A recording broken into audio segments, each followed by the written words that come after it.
everybody, welcome to a.r.e. Live. I'm Mark Tier, the founder of Black Spectacles, and today I'm again with Mike Newman, and we're going to be discussing our study guide for a.r.e. 5.0, which launched just a mere 30 days ago. We're going to talk about how a.r.e. 5.0 differs from the old exam, the new question types you can expect, how to prepare for them, strategies and best practices for the exam order. We're going to talk a little bit about something crazy called cognitive complexity and why it should matter to you, among other things. Before we get started, if you'd like to attend our next a.r.e. Live broadcast, where we're going to be focusing on a sample case study for the practice management exam, you can go to blackspectacles.com/podcast to register. And during the broadcast, you'll have a chance to ask questions to the group and Mike. I did want to mention to everybody that just before Thanksgiving, we launched our 5 exam plan membership, which gives you access to the 5 courses we've built, which covers the a.r.e. 4 to 5 transition plan. So check that out if you're doing the 5 exam plan. And as always, if you'd like your boss to pay for your Black Spectacles membership, be sure to tell them about our firm licenses for any size firm. Whether you work at 10 or 10,000 person firm, we have licenses that give multiple users access with group admin and reporting and all that good stuff. So you can visit blackspectacles.com/firms to learn more about that. And then as always, today we'll be sharing a promo code for all of you 5 exam plan warriors to share to all of you. So be sure to stick around to the end. As I mentioned, I'm here with Mike Newman. If you don't know Mike, he's an adjunct professor at the School of the Art Institute of Chicago. He's also the founder of Shed Studio, and he is the instructor for Black Spectacles' online a.r.e. exam prep curriculum, which you can find over at blackspectacles.com. Today we'll be taking questions using the GoToWebinar question box, as well as on Twitter using the a.r.e. Live podcast hashtag. So with that, I'll go ahead and hand it over to Mike. Okay, thanks, Mark. So yes, we're talking about the a.r.e. 5.0 and kind of the transition from 4.0, but also just sort of generally kind of the state of the exam right now and kind of how you might think about getting ready for it. So we've got a couple different topics, but please feel free to send your questions if you've got something in specific that you want us to discuss along these lines. But let's just sort of jump in and start getting into it. So the first question really is just, is the new exam different? And the answer to that is yes and no. That in terms of the organization of the exam, there's a significant difference to the way that the 5.0 is going to be organized compared to how the 4.0 and the previous 3.1 and 3.0 were done.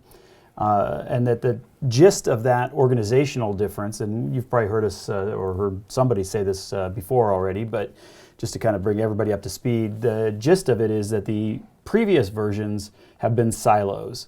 So you have a structures silo, you have a systems silo, a contracts silo, planning silo. So just different groups of information and an exam that goes directly towards that group of information.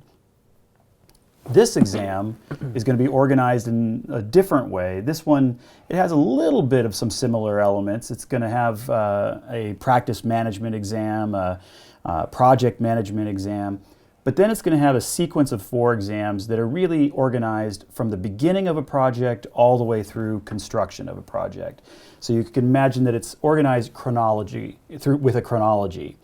So that you're thinking about early issues of programming and that kind of thing, and then into design, then into sort of documenting that design, and then into the construction. So that organization means that you actually will find the information at different points along the way. So for example, if the 4.0 had a structures silo, well, this one you might have a structures type question on 2 or even 3 different exams, because there will be structures issues at the planning phase. There'll be structures issues at the documentation phase. And so each of these different things that used to be grouped together in these specific silos or buckets now is sort of spread across the entire exam, or at least portions of the exam. Similar issues might be said about the contracts. You could easily have contract discussions at practice management, at project management, at programming, at design phases, certainly at the construction phase of a project. So it's a different mindset, it's a different organization, which is this sense that instead of it being about a topic, it's now something that we're talking about. It's trying to be about the industry. It's trying to be about the way that we normally do projects. So thinking in the big scale, how do I organize my firm? Then in a project, how do I organize a project? And then from the early phase of a project into the middle phases, into the latter phases, into the actual construction, and then we evaluate it and we're done. So it's really trying to sort of tip that idea of now I'll just think about structures, or now I'll just think about systems, and really sort of get rid of that way of thinking and put it into this much more sort of familiar format of this is how a project works. So from an organizational standpoint, that's the big difference, and it is a big difference. And Mike, let me just interject here for a sec. Thinking about the practice management, which I like to call exam 1, and the project management exam, which I like to call exam 2, you can almost kind of group, I mean, you tell me if you agree with this, you can kind of group those into like, into their own little bucket in terms of the way those exams are handled. And then exams 3, 4, 5, and 6 are sort of, schematic design, design development, construction documents, and CA, basically. That's and exactly basically it. It walks you through the design process from schematic design to CA. But then before that, those first 2 exams, they're sort of these independent ones. They're almost kind of silo-y in a way. Yeah, I would actually say that instead of this being 6 exams, I would think of it as 2 and 4 exams. Yeah. They feel to me like they're broken out in that way, and that when you're thinking about the 4 chronological ones, they really go together. Now, there's various reasons which we'll get to. We might want to not necessarily do them in that order, but they definitely logically fit together. And the first 2, the practice and project management, clearly are meant to sort of fit together in, well, what's the big picture of how we create a firm and have a place in the industry and have insurance and do all of those kinds of things. But then also, like, well, what does that mean in terms of getting a job, and how do you get a project, and how do you put together a team, and all of those things that a project management would really be about, which are pretty abstract and kind of big scale ideas about how you move into the industry. Yeah. And then you get very specific about that, 3, 4, 5, and 6 of just moving through a project. And when you're talking about, as you were a moment ago, about how the exam has sort of moved from a very siloed approach to one where they kind of sprinkle the topics throughout everything. I think if you use structures as a good example, structures doesn't really show up in those first 2 exams in a.r.e. 5. But it is sprinkled throughout exams 3, 4, 5, and 6, right? It's you have to deal with structures a little bit in schematic design and DD and CDs and CA. So in a way, it's kind of like there's a little siloing left with those first 2 exams. Right. Yeah.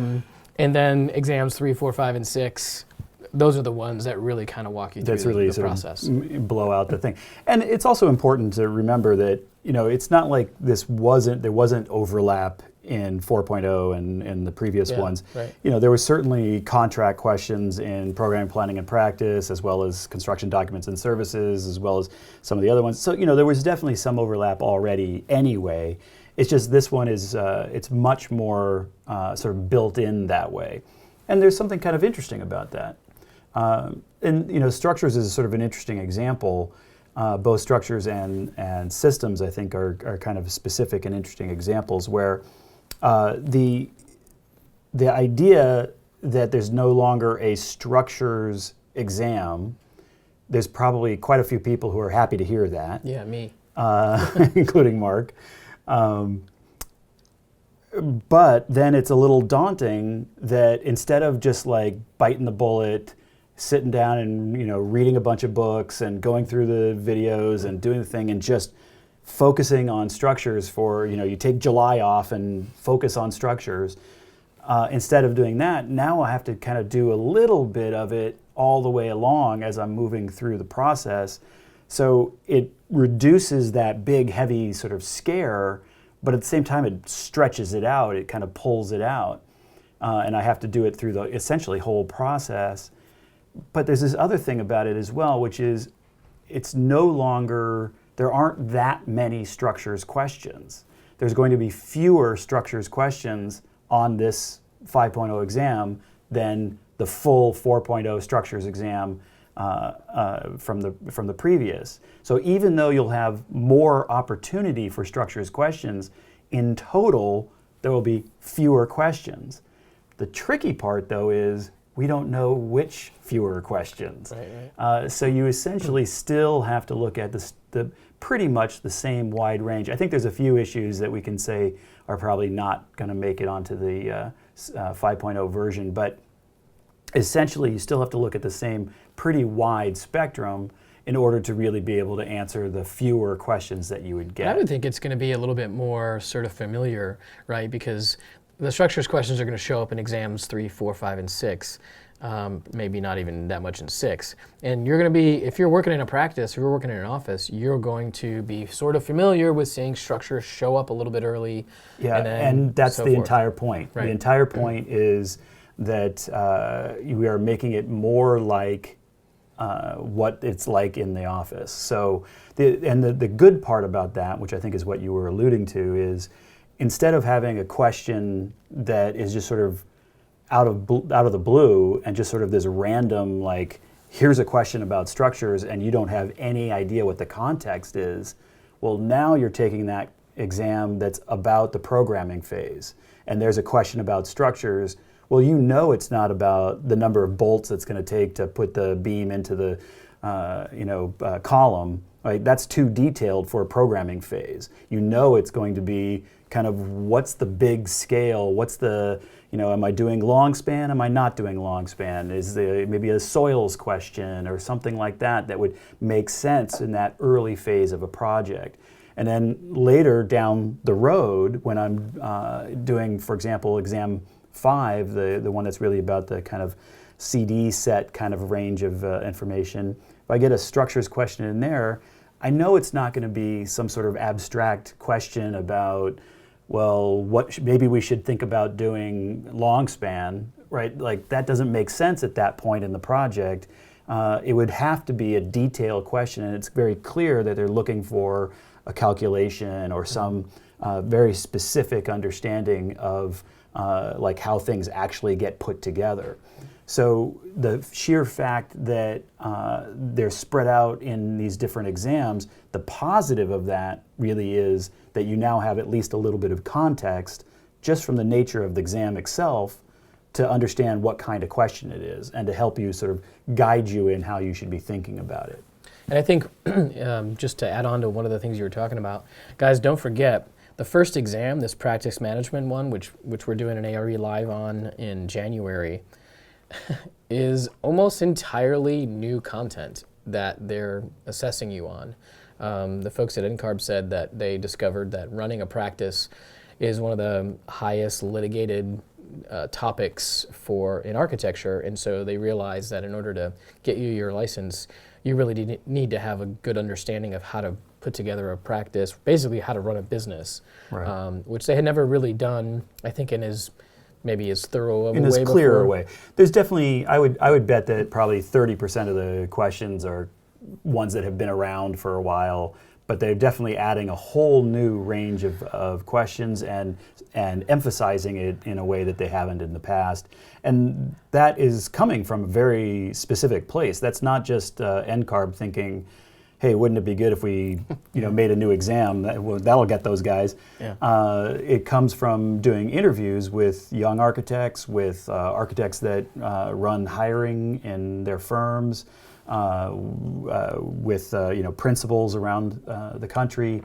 And it's a pretty extensive set of interviews that they did. And through that process, they realized that the one thing that everybody talked about was, well, it's great that people, coming into the system know something about how to make some structural or some system decisions and things like that, that's great.